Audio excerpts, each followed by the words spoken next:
Yo creo que efectivamente la administración Trump y el equipo este que tiene de halcones que lo rodean y que lo aconsejan, se están equivocando de nuevo en el caso de Cuba.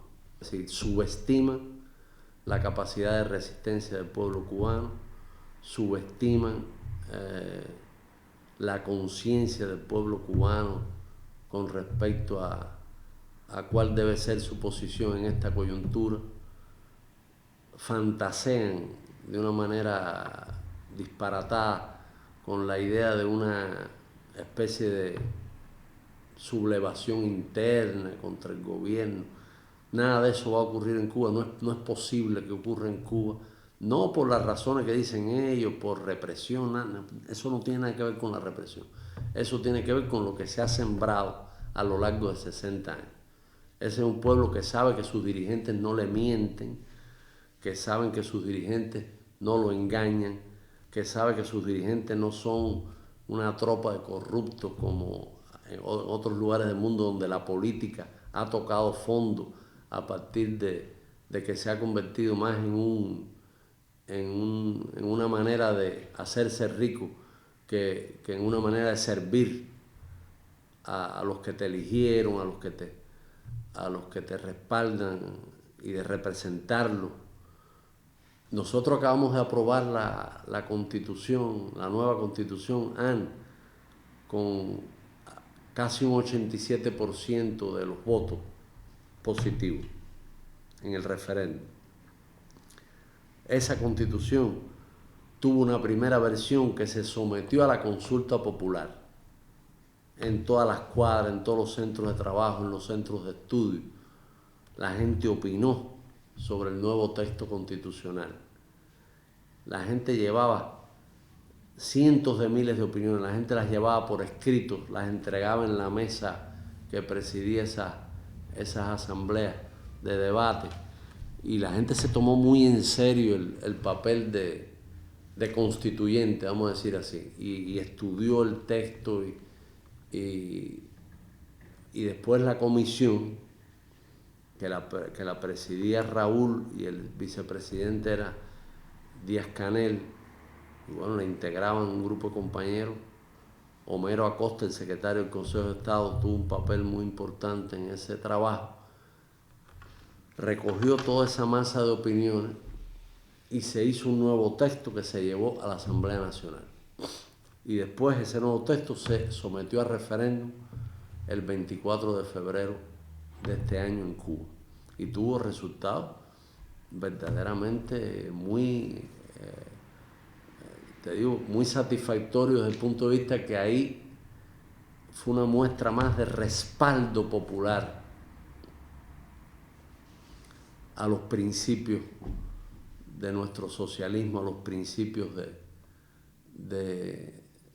de nuestro diseño de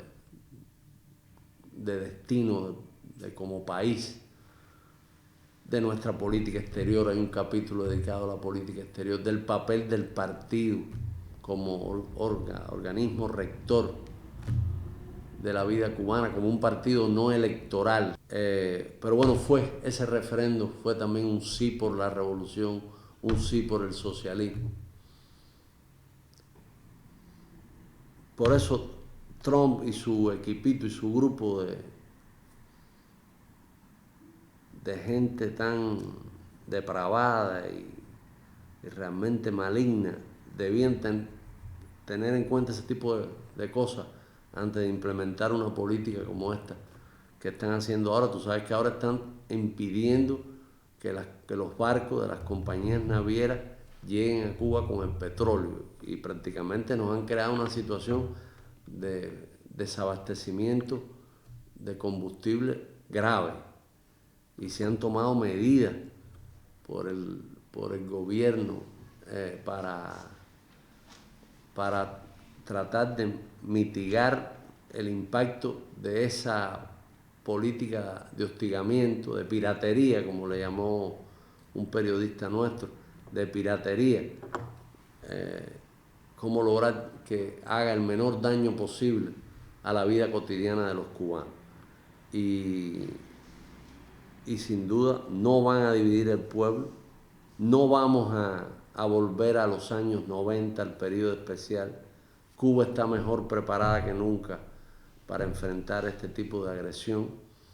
Tenemos una economía mucho más diversificada, tenemos yo diría, vamos a decir, una estrategia muy clara para resistir y desarrollarnos.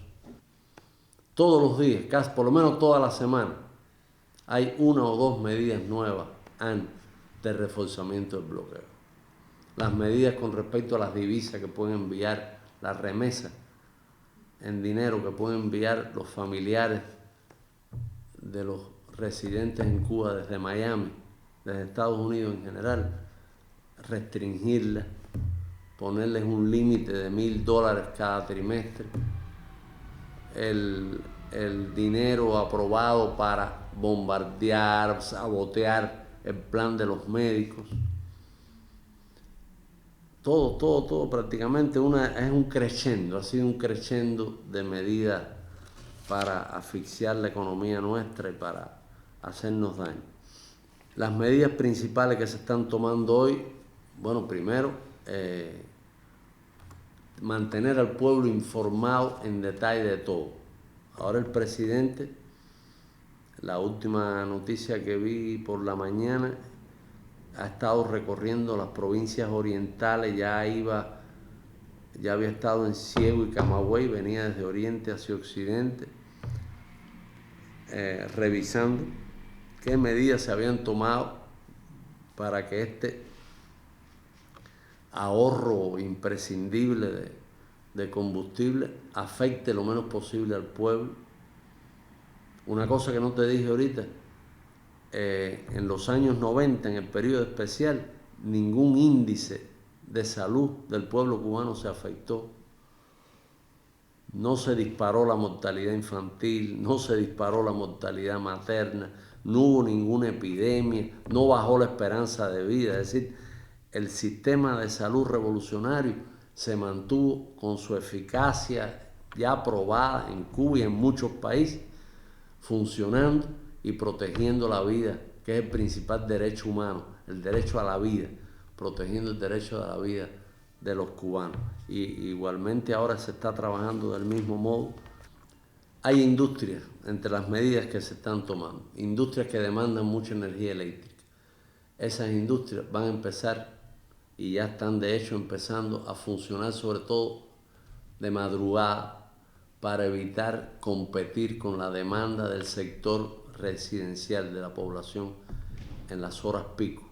Vamos a evitar llegar a los apagones, y si hubiera que hacer algunos apagones, se informarían con antelación, su duración. Es decir, el tema de mantener a la gente bien informada de lo que va a ocurrir, y la gente está respondiendo a esas medidas con una actitud verdaderamente también admirable.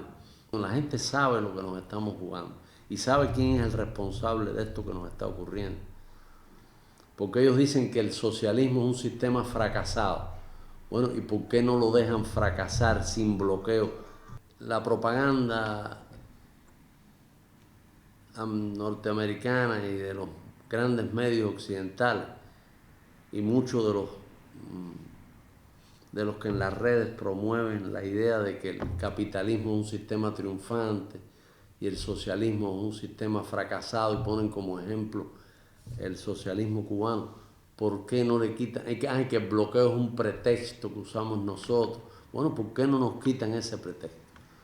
¿Por qué no permiten que se demuestre con toda claridad que efectivamente es un sistema fracasado? ¿Por qué no le quitas ese pretexto? Sin embargo, hoy la gente está viendo muy claramente los resultados de una política, además una política de injerencia, de arrogancia, una política que tiene que ver con el peor mesianismo yanqui. La imagen de nuestro enemigo se hace muy clara en su bajeza ética, en su bajeza moral, en sus intenciones imperiales, en sus intenciones de humillar a la revolución cubana, de derrotar su ejemplo, para el pueblo nuestro cada vez está más claro todo eso. Siempre ha estado claro, pero con Trump días antes del referéndum, hizo el show aquel en Miami con los veteranos de la Brigada 2506, los veteranos de Girón. Todo fue una cosa grotesca, un show, un espectáculo deprimente. Y yo creo que eso ayudó a la gente a tomar conciencia de que había que acudir al referéndum y a votar sí por la Constitución, porque fue como una especie de ejemplo de lo que caería sobre Cuba si algún día la revolución, después de un baño de sangre incalificable, fuera derrotada. La cultura cubana tiene, bueno, por supuesto, tiene un público en el país inmenso. En la política cultural nuestra, la cultura se democratizó como nunca antes. El acceso a la cultura es un derecho que está también, se hizo explícito en la Constitución nuestra, pero la cultura por su naturaleza busca un público universal. Es decir, es lógico que el artista busque triunfar en los circuitos internacionales. Eso forma parte también de la vocación del artista de llevar su mensaje a todos los públicos imaginables. El principal mercado del arte del mundo está en Estados Unidos. En la época de Bush eso se cortó. Después con los pasos que dio Obama, que fueron limitados, pero bueno, abrieron algunas posibilidades, fue mucho más fácil para nuestros artistas ir a Estados Unidos. Eso hoy está cada día más limitado. En primer lugar, para que un artista nuestro o para que un ciudadano nuestro viaje a Estados Unidos, tiene que pedir la visa en una embajada americana en un tercer país. Es decir, porque la embajada no presta servicios consulares. Es decir, la gente tiene que viajar a México, pedir en México la visa, esperar a que le den, le den la visa. Tiene que hacer una cantidad de gastos que encarecen enormemente eso. Todo eso tiene como objetivo crear disgusto en la población. Todo eso es para crear tensión. Cuba siempre ha estado por una emigración normal, segura, y los yanquis siempre han estado por una emigración asociada al show, asociada al espectáculo. No les ha importado si alguien se muere en una balsa, eso no les importa para nada. La idea era los perseguidos que huyen del tenebroso régimen comunista. El bloqueo limita a los artistas cubanos, limita al público estadounidense que le interesa la cultura cubana. Nosotros celebramos el Día del Jazz. Fue la directora general de la UNESCO a La Habana, fue Quincy Jones, fue Herbie Hancock, fueron un grupo de jazzistas estadounidenses. Quedaron maravillados con las escuelas de música en Cuba. Todo eso, los propios científicos de Estados Unidos quisieran colaborar con los científicos cubanos. Nosotros tenemos la primera vacuna contra el cáncer de pulmón, tenemos un grupo de medicamentos fruto del talento científico que ha formado la revolución, que no están al alcance de los pacientes de Estados Unidos. Muchos científicos de Estados Unidos quisieran trabajar con nuestros científicos, muchos artistas quisieran trabajar con nuestros artistas, intercambiar. Son culturas que se han nutrido de raíces similares y sin embargo tenemos ahí ese bloqueo estúpido.